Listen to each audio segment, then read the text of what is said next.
I didn't find my purpose. I designed it and iterated it. Like this idea that you somehow find your purpose, like it's going to land on you from space, it's crazy. Even the most religious people these days go to the doctor when they're sick, right? They go to church as well, and they go to the doctor, right? It's the same thing. Don't wait for your purpose to find you. Don't go looking for your purpose in the ether. Design it. So, we're here in wonderful Marrakesh at GITEX. GITEX Africa 2025. Yes. With how many people were here? Like a lot. I don't know how many exactly. I saw in the brochure, but it's for sure like over 10,000 people at least in the Thursdays were, no? Yeah, yeah. Now, you're from Lithuania, right? Yeah. Yet you speak English with a Dutch accent. Do I speak English with a Dutch accent? It's really potentially it's the influence of Denmark. I've been here since it's the Danish thing. Yeah. Okay, I've never heard anyone saying that to me because everybody always says that I have a bit of Eastern European accent more.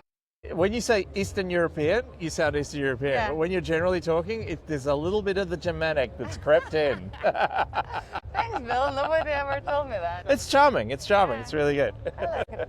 Sometimes I find as our personalities and accents evolves, like on the environment we're exposed to. Yes. Let's say if I spend more time in my home country, my English shifts completely. And Yes. the way I communicate, if I do spend more time, let's say, in a more energetic, vibrant Spanish environment, again, I start losing my thought train and I just start speaking super fast and adding CC. Yeah, it's like you speed up. If I think in Chinese, I think with a good deal more precision. When I think in English, a good deal more poetic. That's interesting that you're touch basing on the languages. How many languages do you speak? Because your roots are coming from the different countries. You grew up in Australia. I was born in Melbourne. My mum and dad fell in love in Taipei, and they got busy. So actually, if I look at the dates, while I was born in Melbourne, I was actually made in Taiwan. A little gold sticker. I grew up speaking English and Chinese, and then we moved to Switzerland for 8 years, and I did a business in Germany. So I got quite good at German for a while there, and I also have a smattering of Japanese. Yeah. I can say thank you in like 60 languages, because if you say thank you to someone in their own language, there's always a smile. Like, if you go up to someone and say achu, they're like, oh, you know me.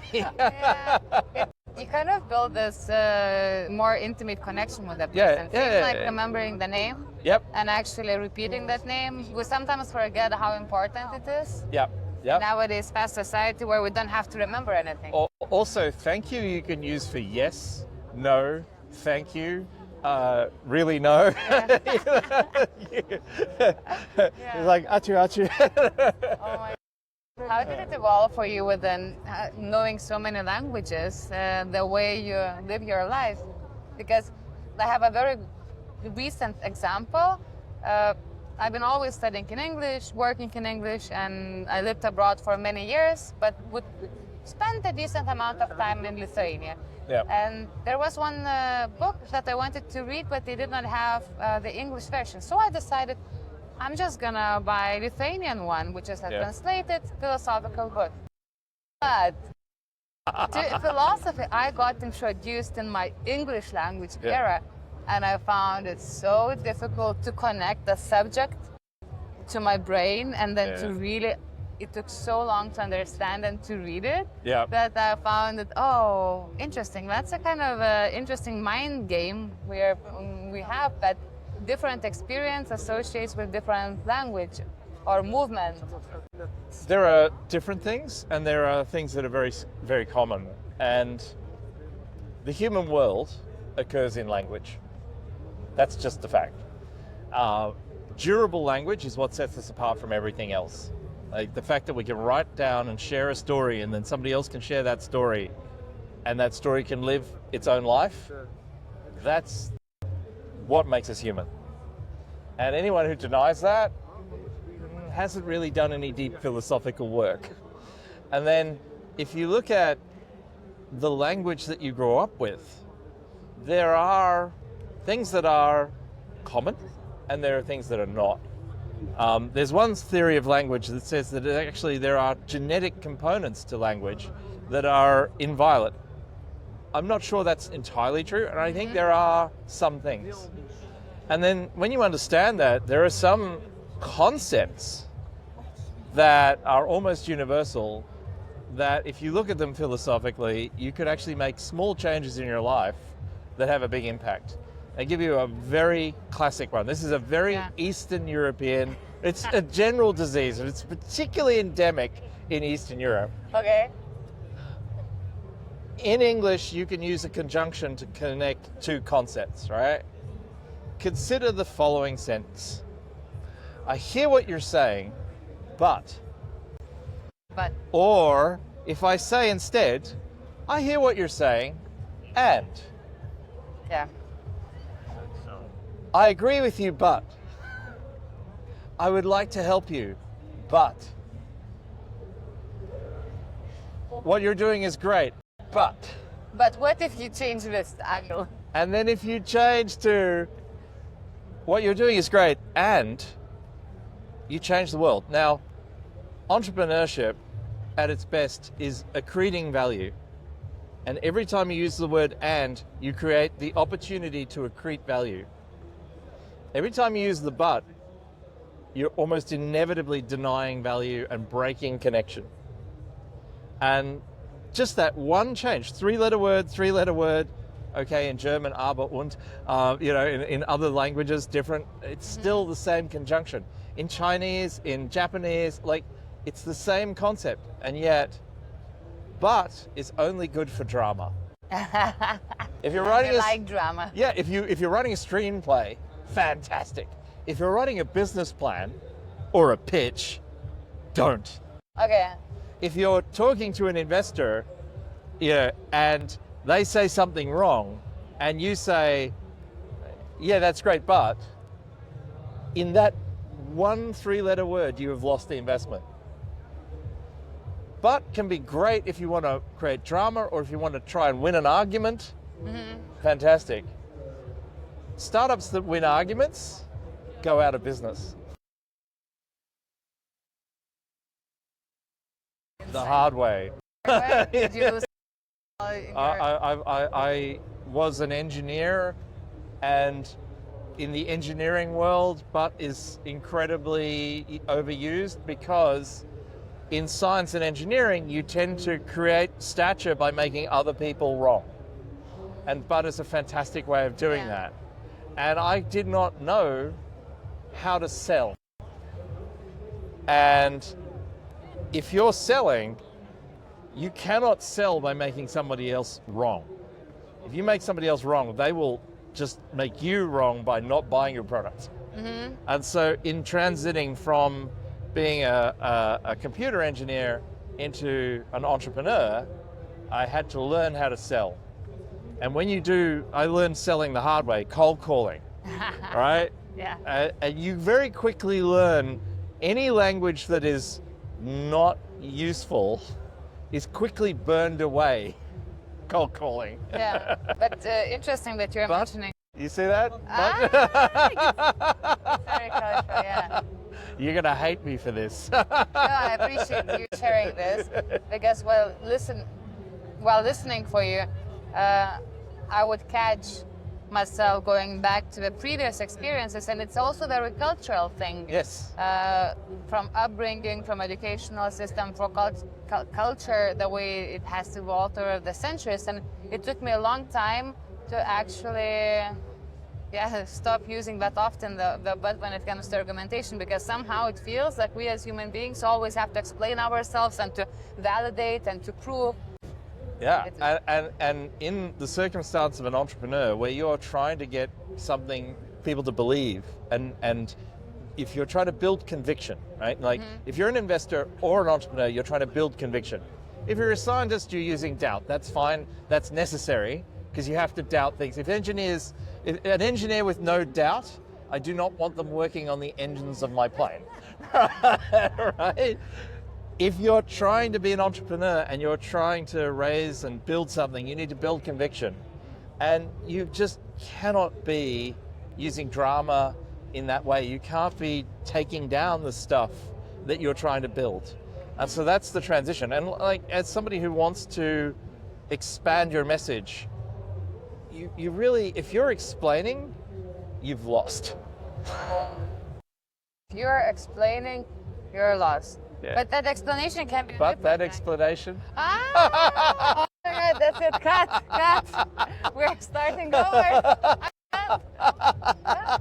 How do you do that when you're a part of so many panels?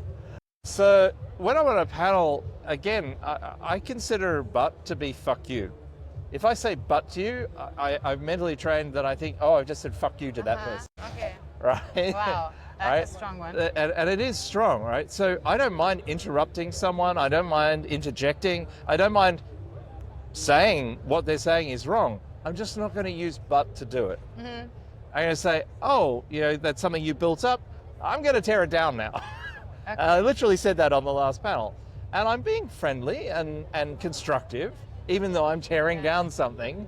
It's in a good spirit, because I'm not trying to win the argument. I'm trying to connect.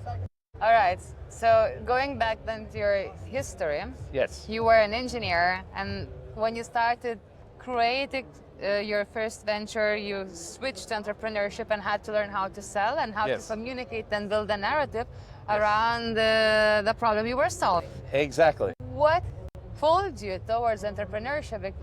Because we spoke last time that it happened before the whole technology boom and before building and creating a startup was a hype.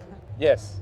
So my wife and I did some personal development work, because I was an engineer in a dead-end engineering job, and she also worked for the same company, and neither of us was happy, and we had our first child on the way, so we needed to change something up if we were going to have a better life. And after we did some of this work together, my wife got involved in a thing called the Hunger Project, which is a big charity that transforms lives through empowerment of women. Mm-hmm. And she came back from a meeting and she said, Bill, you have to come. This is the most inspiring thing. All this stuff that we've learned, these women are doing it in India on the ground. It's so inspiring. And I just pledged $5,000 to them. You got to come see them. And I was like, yeah, we don't have $5,000. Like, we got like 30 grand in credit card debt and a kid on the way. I better come and see them. Not for the reason you think, right?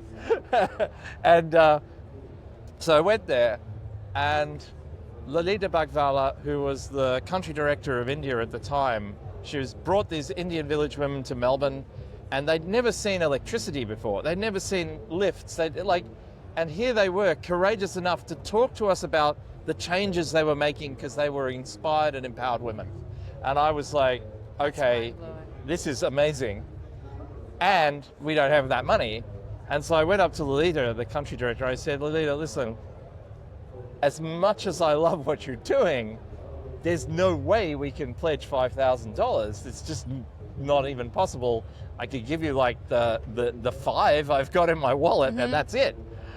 And Lalita said to me, Bill, I talked with your wife, and she played an interesting linguistic trick on me. She said, Bill, I want you to imagine the future, and I want you to imagine, who would you have to become in order to fulfill that pledge without any suffering on your part? No. Without any suffering. And I thought, oh wow. And I got this image of me in a tuxedo with a big check, handing it over. And I was like, I'm not that guy, and I want to be that guy. And in my mind, that check had 100,000 on it. And so I pledged 100,000 and quit my job and went to start to become an entrepreneur. And I realized from working with salespeople all my life, I realized that salespeople made more money than engineers. And so I figured, I got to learn to sell. And the first, not only did I learn how to sell in record time, I also went, well, if I'm an engineer and I can learn how to sell, maybe other engineers need to learn how to sell. And so my first business was actually a coaching company that taught engineers how to sell. And after that business, we did a management buyout, and I took that money and I invested in my first real startup with a co-founder, and that business actually became a $1.2 billion company. Wow. So that was Dabnet, and I exited that and never looked back, really. That's beautiful stories. And I fulfilled my pledge. I fulfilled a multiple of my pledge, and I, at the same time as after I built, the very first business, I fulfilled my pledge within a year. Within 2 years, I went from being 30 grand in debt to being a multimillionaire, right? That's so interesting. So it was very quick. Yes, there was luck involved, and if I hadn't have done the work of expanding my consciousness around the language that you need to use to build conviction, none of this would have happened, and I wouldn't have created the other global charities, and I wouldn't have 100 million trees growing, supporting millions of village women, transforming their lives through entrepreneurship. I wouldn't have created the coding clubs of Coda Dojo. All of that comes from the transformation in language, and the hard work, of course. Yeah. Hard work directed in the right context is really powerful. That's so interesting, and so many angles I want to touch base. But what you're sharing right now, and what you're sharing right now about the beginning of your entrepreneurial journey, about activating your consciousness, and seems very purpose-driven approach. We're now. My purpose is a world that works for all living things while civilization thrives. All right. My values are kindness, curiosity, getting shit done, family, and civility. That's what my values are. Most people cannot articulate either of those things. When did you articulate values and purpose of your life? Shortly after I had that interaction with Lolita, I started to look at values and purpose, and I iterated them all the way through. So that was, 30 years ago nearly, right? Well, actually, exactly 30 years ago. Wow. And so over 30 years, I have continually refined the language to what I have today. Most people don't spend any time on really articulating their values or their purpose. And it's good for companies, it's good for humans, it's a mind-expanding thing to do. And the more times you share it, the more people hear you as that thing instead of your default setting, all right? Because your default setting is probably your 4-year-old self when you're stressed. Which we can also retrain within conscience about our minds and our patterns that can be broken if we are open enough. Yes, you can. I find it easier just to reset. How can we do that? Very simple. The best technique, actually, that I've seen is a very simple breathing technique. There's lots of people who actually share this technique. When you're a little kid and you're really crying, and there's some time you have this breath like that breath, and then you feel better after that breath. That breathing resets your vagus nerve. And so you only need to do one little skip. So you can just breathe in slowly and add a skip. You're like,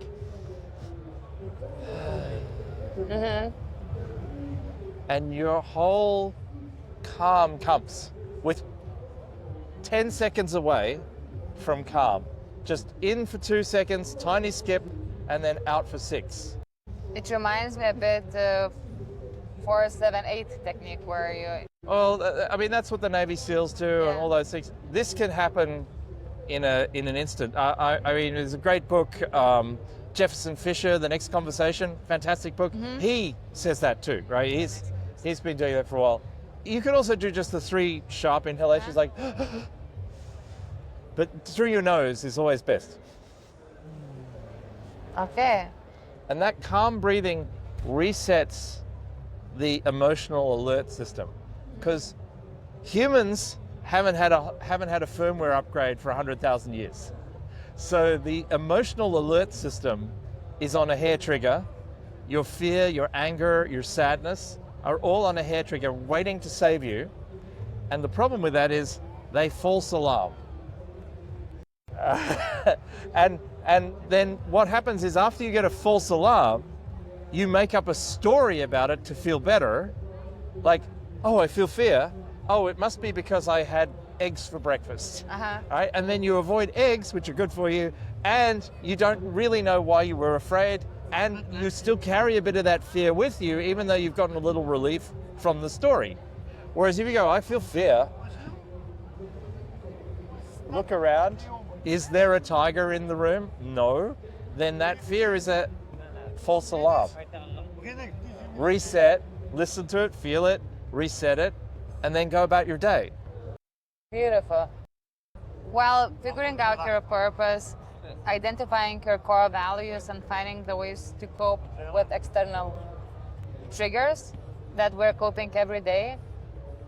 Did you have any mentor or guide who was leading you through this journey? Because when you're sharing right now, it sounds all very easy. I just found my purpose, I defined it, then I've built not $1 but $2 billion companies, and now I'm traveling the world and doing philanthropy. I had so many mentors, so many. Yeah.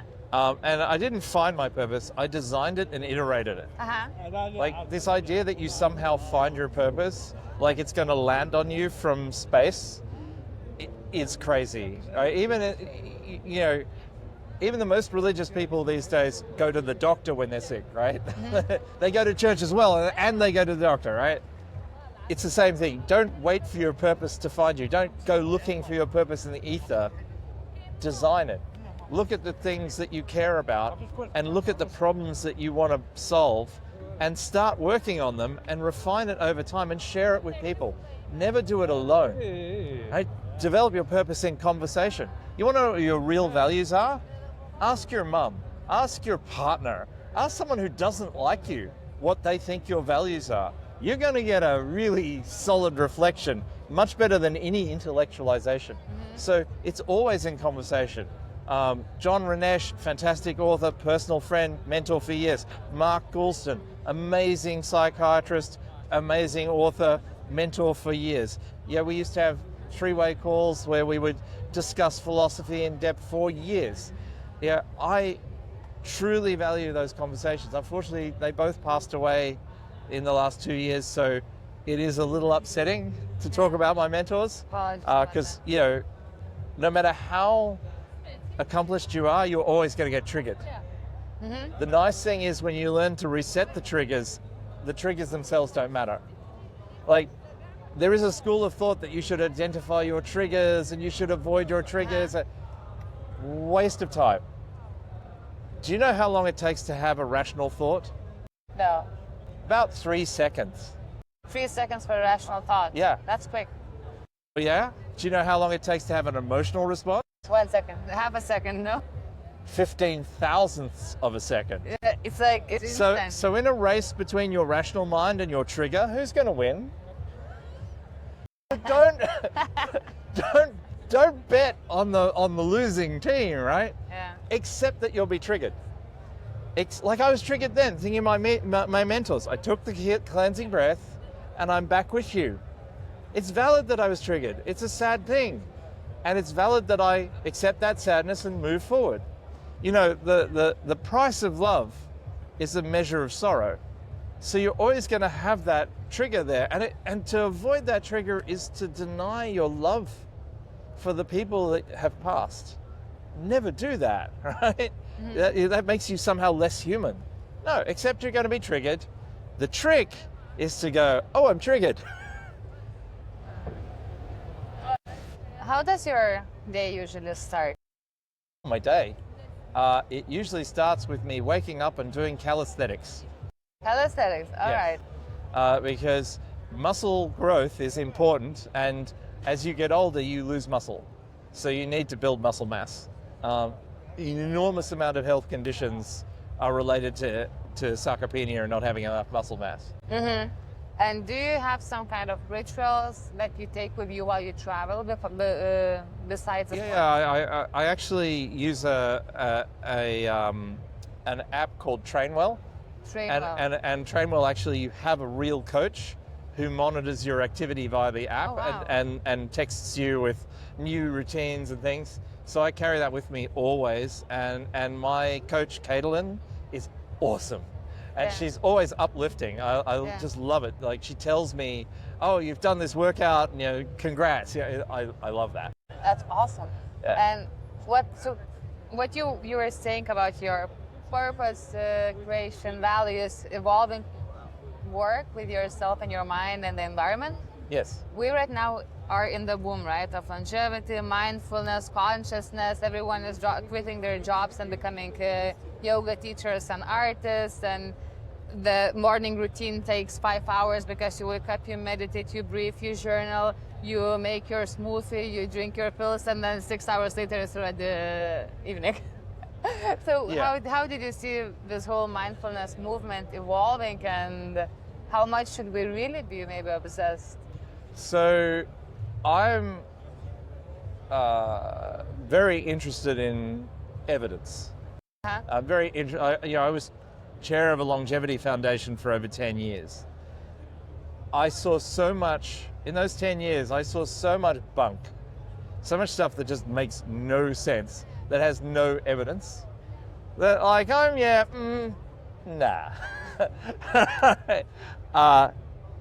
It absolutely works to be able to reset your emotions quickly and identify what you feel and reset that. That is like every school of philosophy, every school of, you know, from Ayurveda to Buddhism, everywhere, all meditation schools emphasize that breath is the doorway to that kind of change. And I just gave you a 10-second breath work that you can use silently anytime, and I use all day, every day, that works. And the evidence for that is outstanding. The evidence for most supplements is not there at all. I think, you know, I take Akkermansia because I have higher blood sugar, so there's good evidence for that. I drink Rare Bird coffee, because that has metabolized caffeine in it, so it doesn't have normal caffeine, so I can sleep. The evidence for sleeping is excellent. So yeah, I have an Aura ring and I monitor my sleep, and I'm very happy when I get an hour of deep sleep. You know, those kinds of things are simple, they're cheap, you know, those are the things that I build into a routine. If I spend 5 hours on a morning routine, I get nothing done. It's an extra job by itself. It's an extra shift. That's a career. Yeah, it is. And it speaks to something else. The evidence is very clear that contributing to collective and being part of community is better for your health than a low-fat diet, quitting smoking, quitting alcohol, put together. That's wild. Right? So, like, the number one risk factor for early decline is isolation. So, like, even your introverts out there need to get a few close friends. The reality is that this idea that self-fulfillment is the top ideal, that's not true. I know plenty of people who regularly are self-fulfilled who are completely miserable. I know lots of people who have every excuse to be miserable, and because they're part of amazing, vibrant communities that they contribute to, are delighted and live out amazing lives with incredible hardships with a smile on their face. The highest ideal for me is contributing to our civilization and to our global community. And that's why my purpose doesn't just include, and it used to be a world that works for all living things. And then I realized it's important that civilization thrives. And we need to all contribute to civilization. That's, you know, when I look back at the things like creating WeForest or creating Zing, both of which created huge communities. Mm-hmm. Those are the things that light me up, that get me out of bed, right? You know, it's not what your morning ritual is, it's the thought that has you leap out of bed. Yeah.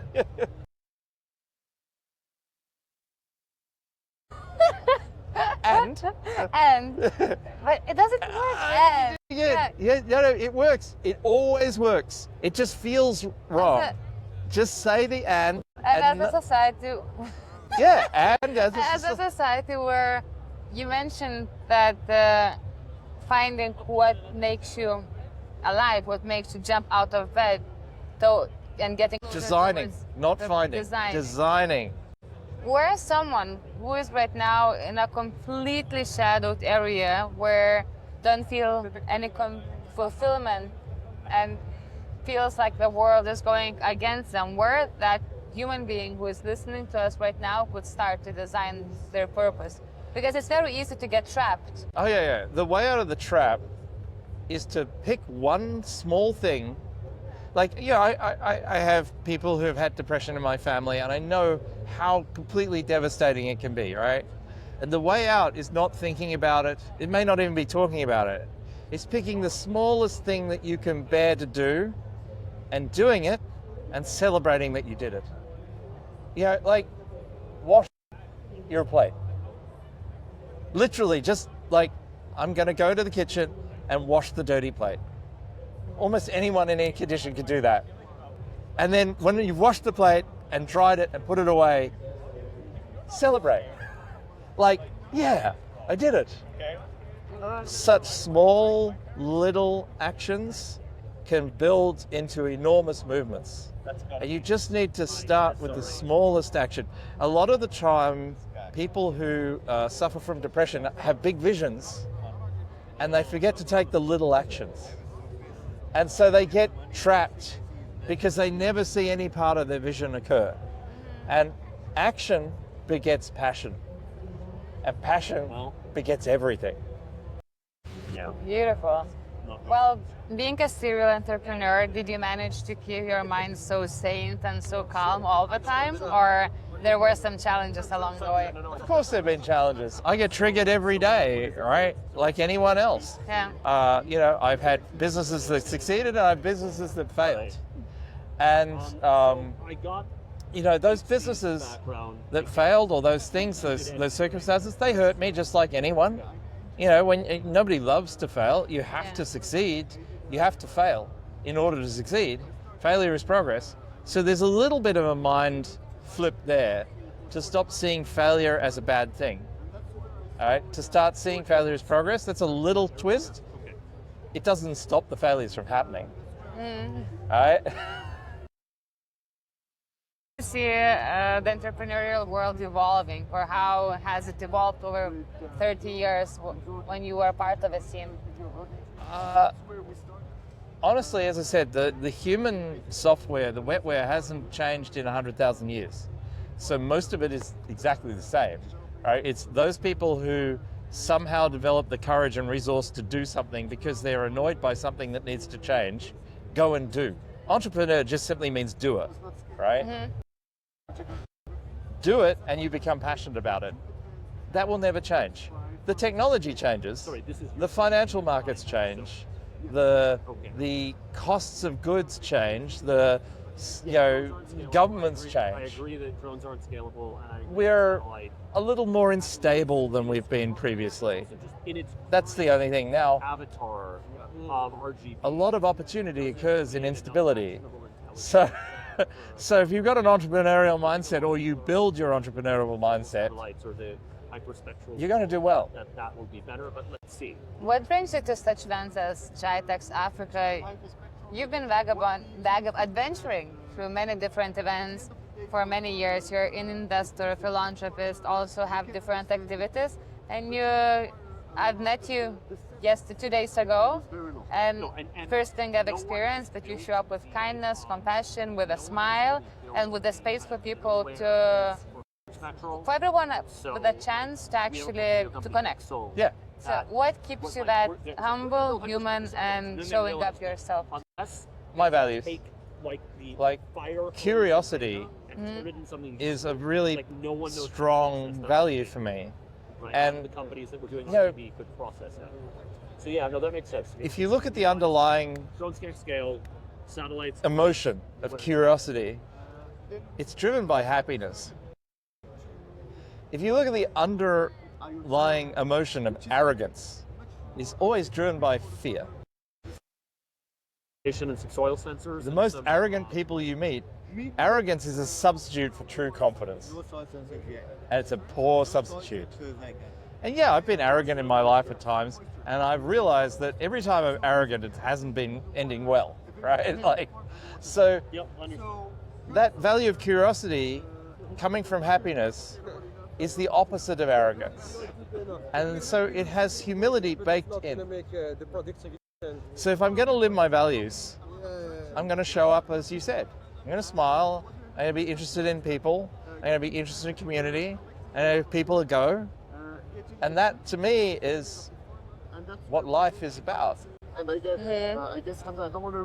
think we can like it was more of a train happiness? We can reframe our brain and bring more serotonin in our system and just one of those things that everything practice more happiness. Eventually becomes good. So, So we didn't want it to happen. Happiness is a base emotion, so it's not smart and it's not something you train.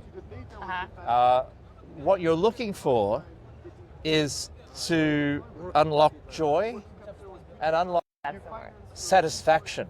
All right? Satisfaction, fulfillment, and joy are wonderful things, and they're generally best shared. For a new device that and so creating conditions under which you have people with you to share joy, to share achievement and fulfillment and satisfaction, that's your best training ground. Yeah, okay. Whereas if you just seek personal happiness, it's an emotion, it's on a hair trigger, it comes and goes. It's not controllable.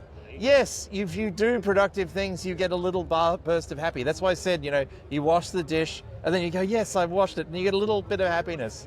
And that's a way to build out of depression. And it's not the goal. The goal is to have as many people in your life as possible and have as many of them fulfilled, joyous, celebrating, together, connected. Quite interesting what you're saying. Nowadays, more and more data is showing up about people exploring their inner journeys, which I admire, appreciate, and I think we should look within ourselves, but also bringing them closer to isolation, locking themselves out into the nature, along with the nature, doing very long meditation retreats, and distancing from the communities, actually. So that's like produce. And that's a very dangerous trend. So one thing I would always say is, if you're going to look inside yourself, it's a jungle in there, don't go in without a guide. Explore yourself with others. Don't do it alone.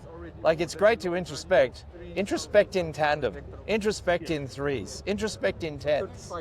Don't introspect by yourself, because you are the worst guide to your own head. Yeah, that's true. And actually, there's a mathematical proof that says a computer can't debug its own code. That's a perfect match. By the way, that's why AIs aren't great programmers, because when it comes to debugging, the AI doesn't actually know how it wrote the code in the first place. Oh my God. So when it comes to your investor hat, yes, what are you looking? What characteristics you're looking in founders to have to be investment ready from you? So I want them to be able to build conviction. And in order for them to prove that to me, they can't be alone. Like, you come to me as a sole founder, I'm like, okay, come back when you have another founder.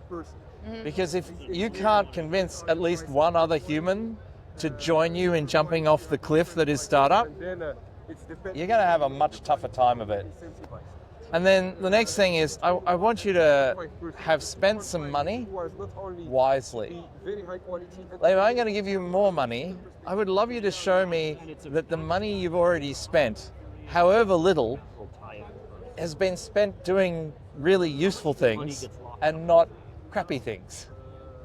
And then when you're looking at the problem, I want to look at the problem you solve, and I'd really like you to be solving, a problem that isn't a tiny thin slice of a very narrow market. And then I'd also like you to be solving something that isn't a copy of someone else's solution.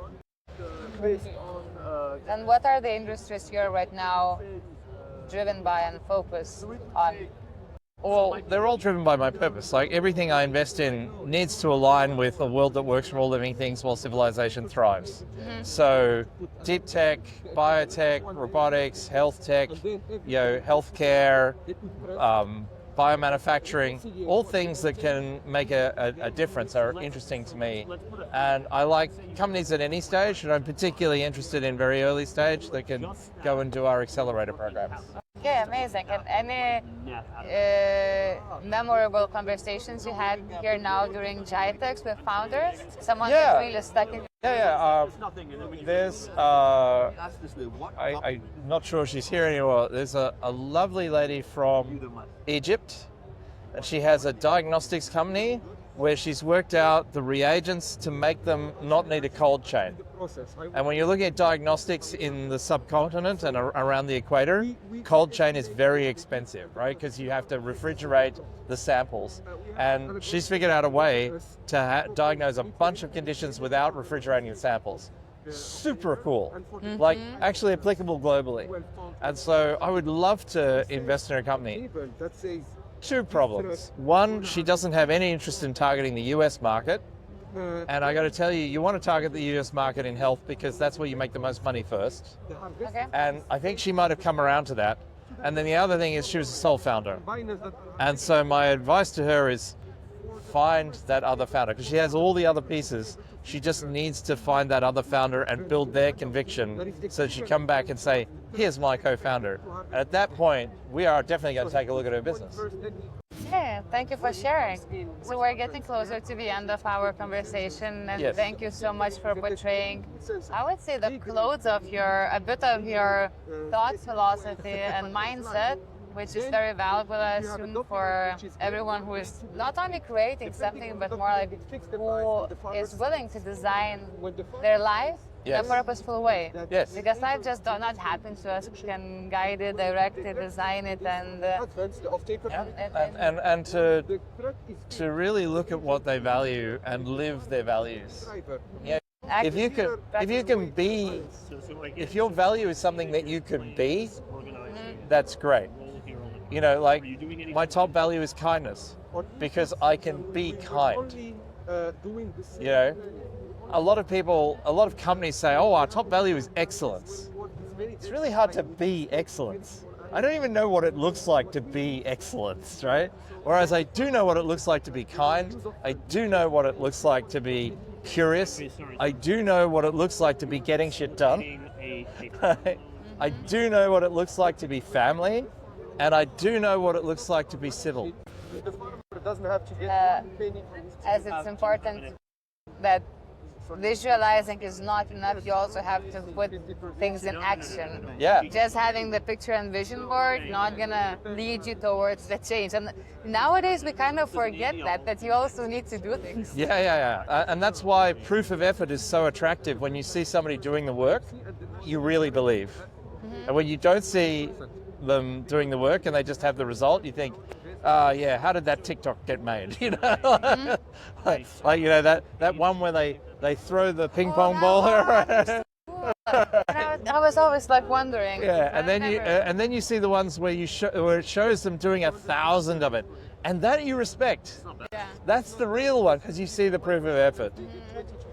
So I have this tradition in the podcast to leave listeners with a thought to ponder during the day. What would be your thought to the audience? Who do you need to forgive in order to let go of your pain? What else are you guys doing? So the loan is I think if I start following up, we're not going to finish for 2 more hours now. Thank you so much for finding time in such a absolutely busy life. my pleasure. Such a pleasure. It was Bill. I'll leave the links in the comment, guys, and thank you very much. Send me a link. Thank you. I will ask you for. I'll ask you for the picture, not for the bio. I will send to